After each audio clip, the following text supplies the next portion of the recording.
Okay, so what do we got going on here? We have going on a Czerny Etude in F major from Opus 740. Beeping on us. What was that? Trash.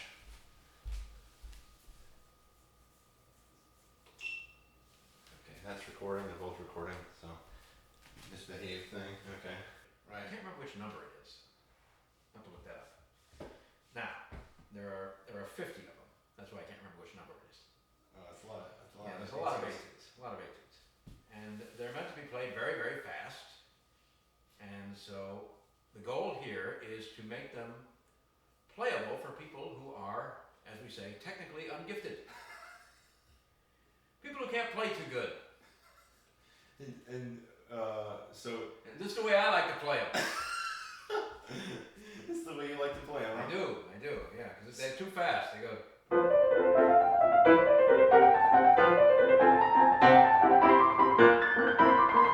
Yeah, I can't do that.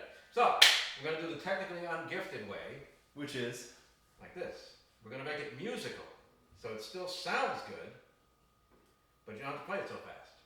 All right, so that's the key. So make it sound good. Play it musically. So is there going to be a?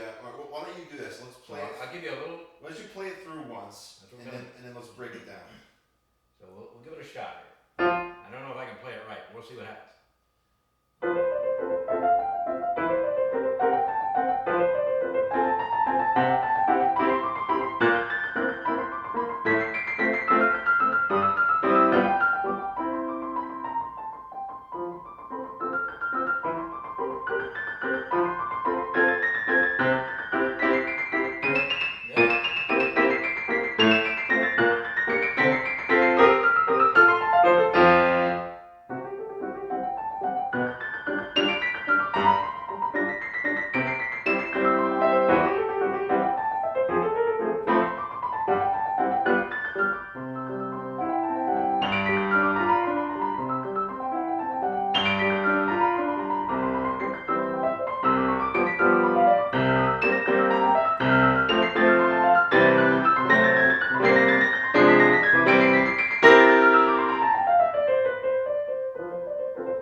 Still difficult.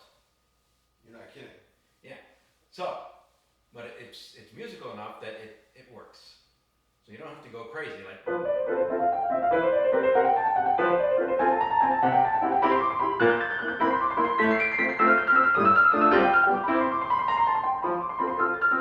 That's too much. Is that the regular speed? Yeah, his metronome marks are insane. That's unbelievable. Czerny's metronome marks are crazy. Now one thing is the pianos in those days were much easier to play. So it's, it's a little easier to play it on one of those old pianos. But still very difficult. Right. And who's Czerny? Czerny was a piano teacher and a composer, and he taught Beethoven, among others. And he wrote these etudes for his students to just work on. And he wrote etudes from very, very simple ones to these are some of the most difficult. So would you say, are these more complex, these are the most difficult pieces in existence? No, that would be the Chopin etudes, and we'll get to those at some point in the future. But the Czerny etudes are difficult, and the key is to just find a musical way to play it because they work good as little encore pieces or whatever. Right. Um, So how exactly So what we does do is one make it musical without playing it at full speed? well, you make it musical by turning it into a piece of music rather than an etude. So don't play it like this.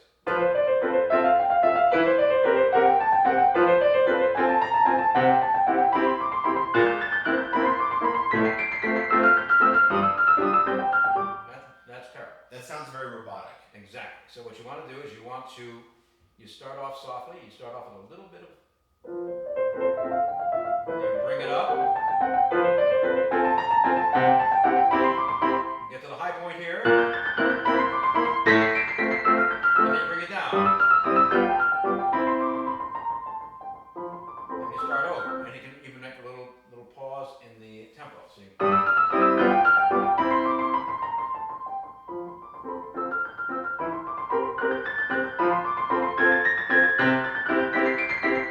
and you can make these accented.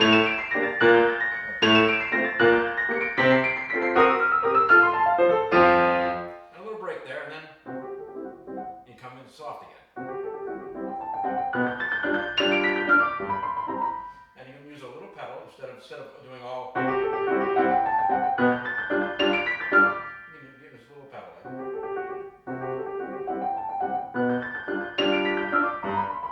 like that. And that also helps with that arpeggio because that's very difficult. Yeah. The 5-3, 5-4-2-1, 5-3-2-1. And then you got to jump to that note. So if you use a little pedal, it makes it a lot easier than if you. Transition slowly.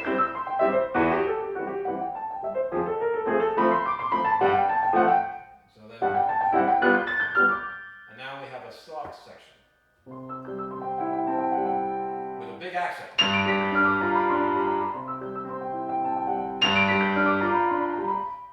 And here again we use pedal because you could play it like this.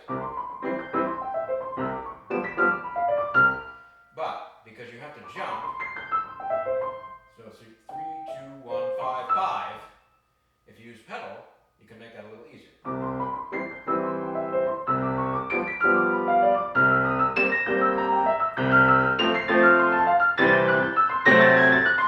And that's your biggest chord right there. Because that's your biggest dissonance. And then you just bring it down for the return to the beginning.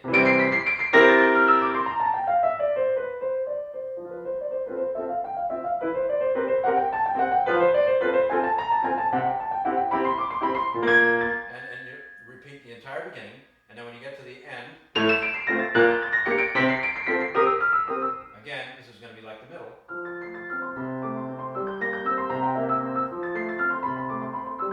And the key is, of course, to use fingerings where you don't have to move much. So it's one position, new position, and then that one under, then 3 over, 1 under. So it's, always stay in one position as much as you can. So it's legato.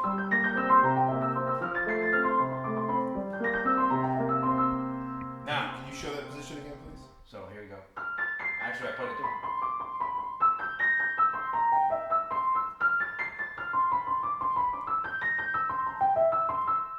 So that's 5, 2, 1.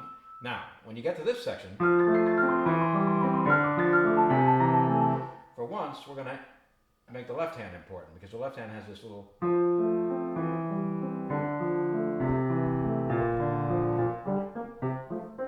So we're going to ease up on the right hand a little bit.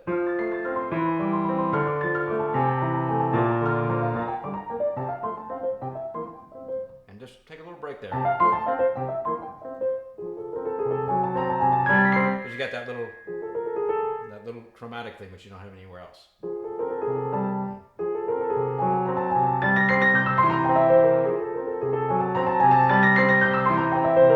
So that's you make that little slower at the beginning, and you can just bring the whole thing up, and then just sort of run down this whole arpeggio.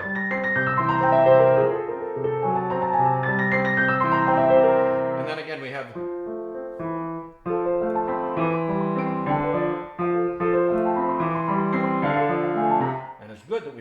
left hand because this is very hard on the right hand because you got these jumps. So you can avoid that jump by doing this. Skip that last note. Instead of going, just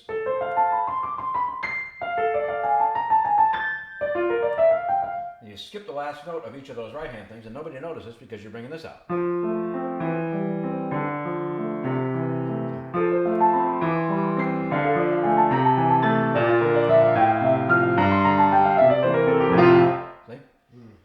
If I was bringing the right hand out, it becomes very clear that I'm skipping a note. But when I'm bringing the left hand out, it's not so obvious.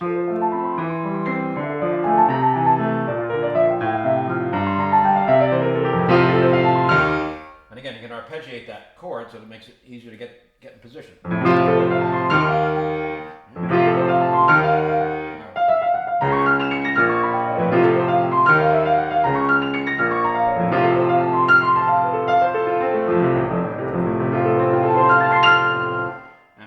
What you can do is, because this is the hardest part of the whole piece, so what you can do is slow it down just a little bit as you get to this big because that's more dramatic, so you can make it.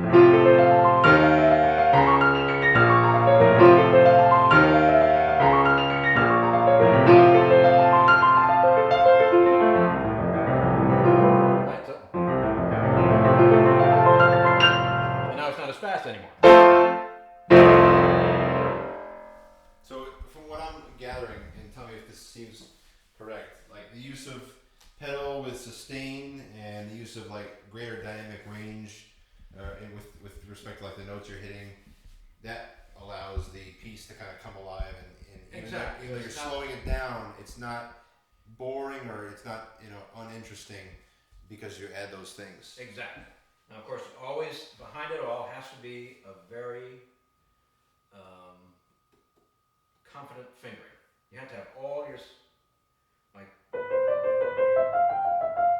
all these have to make sure that it's got to end on 1 so that you can get in position for the next one. 5, 1, 5, 1, and then you go to 4. But the whole point is making sure that your fingering is good, and then you can play it as fast or as slow as you want. But as long as your fingering is there, then you start to add dynamics, you start to add rubato, you start to add a little pedal, you start to add a little more drama, a little less drama, and then you can, some parts you're going to make just silly, like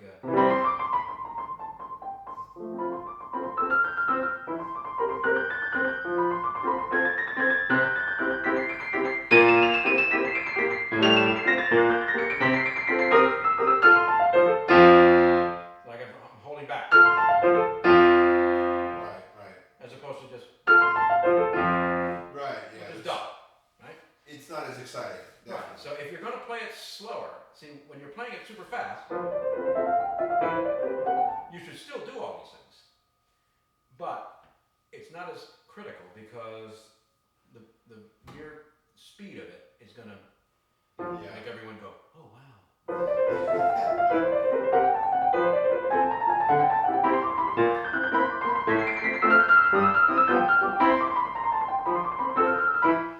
So you don't have to worry about it as much. But the slower you do it, the more you have to pay attention to the musical aspects of it. Yeah, absolutely. That definitely comes through, and it definitely sounds more musical when you slow it down. I mean, it's at full speed. It sounds like just a drill, like just an exercise. Well, that's what it is. It's an etude. It's an exercise. But I'm trying to turn it from and that's what Chopin did. Chopin turned etudes from exercises into concert pieces. Wow. And we're going back before Chopin to Czerny. And Czerny's etudes were not meant to be played in concert, but if you play them right, they can work in concert. Yeah, absolutely. Because some of them, especially, I mean, like, I'm going to play a little bit of this one. We'll do this one more some other time, but.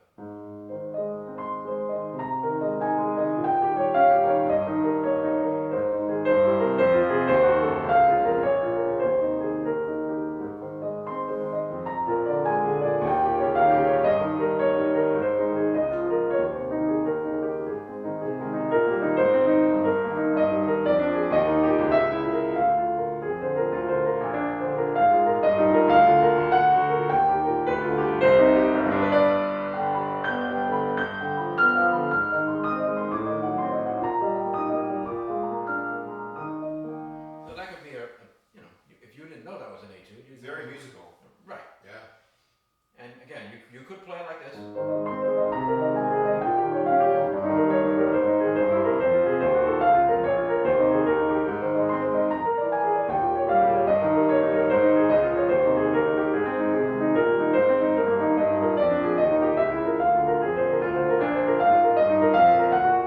Very boring. Yeah. Oh Very yeah. boring. And It's monotonous. So even if you play it at the fast speed, make sure that you play it with music, like this.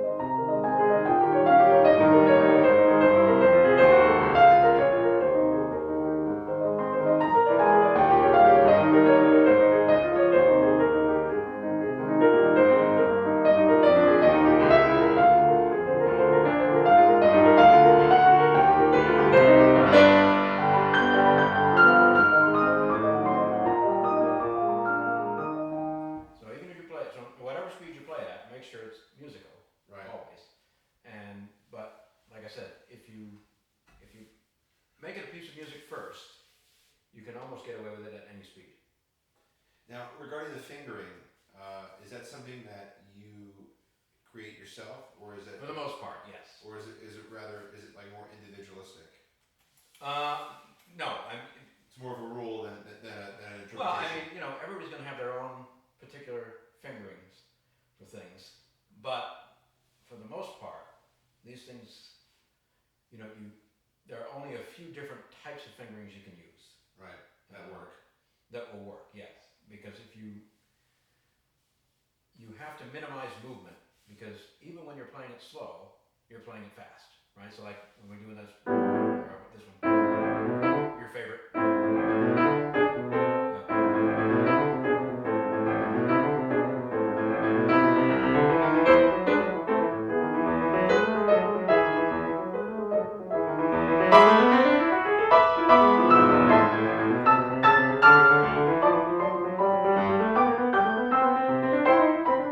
There's only certain fingers you can use for the left hand. There's just Right. because it's got to go to a certain pace, and so you got to do a lot of 1-2-1, 1-2-1, 1-2-1, and there's no way around it. So is that something that people who would be interested in playing these pieces should be able to kind of know, or is that something that you need to mention? Like, hey, listen, this is how you have to do it step by step. Well, as you're learning, make sure that you get the fingering down, or at least close to what you want it before you start practicing with the metronome. And I mean, that's the key to all of these pieces, is to practice with the metronome like this.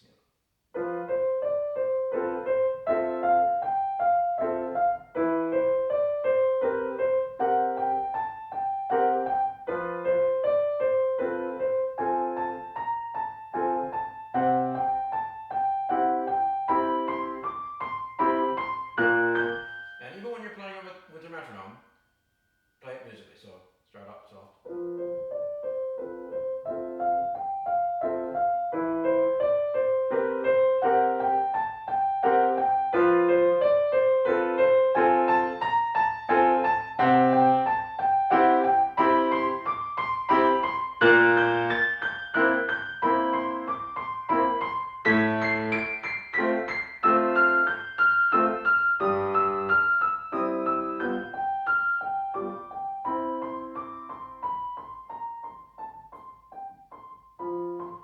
So even when you're playing with the metronome, you can always still play musically, but make sure you have your fingering set.